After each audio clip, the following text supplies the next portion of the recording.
بسم الله الرحمن الرحيم. باب ما جاء في مشية رسول الله صلى الله عليه وسلم.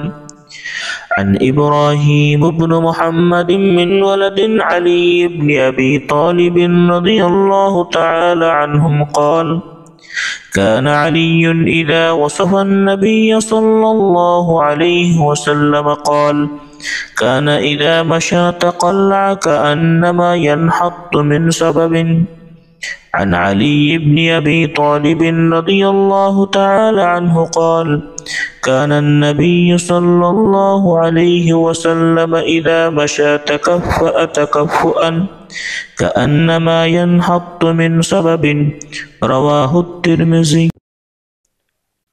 হযরত আলী ইবনে আবি তালিব এর নাতি হযরত ইব্রাহিম ইবনে মুহাম্মদ রাদিয়াল্লাহু তাআলা আনহু হইতে বর্ণিত, তিনি বলেন, হযরত আলী রাদিয়াল্লাহু তাআলা আনহু যখন নবী পাক সাল্লাল্লাহু আলাইহি ওয়াসাল্লামের চরিত্র ও বৈশিষ্ট্য বর্ণনা করতেন তখন বলতেন, তিনি অর্থাৎ নবী পাক সাল্লাল্লাহু আলাইহি ওয়াসাল্লাম যখন পথ চলতেন তখন পা তুলে এমনভাবে চলতেন যে মনে হতো তিনি যেন উঁচু স্থান হইতে নিচে অবতরণ করছেন।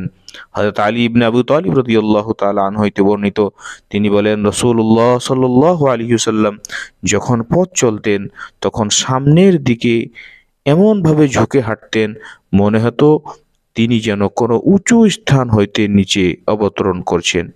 সুপ্রিয় দর্শক মণ্ডলী ও শ্রোতা মণ্ডলী, আলহামদুলিল্লাহ সুম্মা আলহামদুলিল্লাহ, গত অধ্যায় নবী পাক সাল্লাল্লাহু আলাইহি ওয়াসাল্লামের পাজামা অথবা লুঙ্গি পরিধান সম্পর্কিত সমস্ত রেওয়ায়াত ও বর্ণনাকে আপনাদের সম্মুখে তুলে ধরা হয়েছিল এবং সেই রেওয়ায়াত দ্বারা যা হুকুম ও আহকাম সাবিত হচ্ছে সেই হুকুম আপনাদের সামনে সংক্ষেপে ব্যাখ্যারূপে করা হয়েছিল।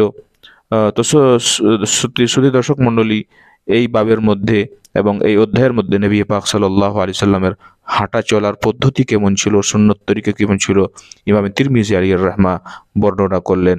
আশা করি আপনারা সকলে বুঝতে পেরেছেন। আসসালামু আলাইকুম ওয়া রাহমাতুল্লাহি।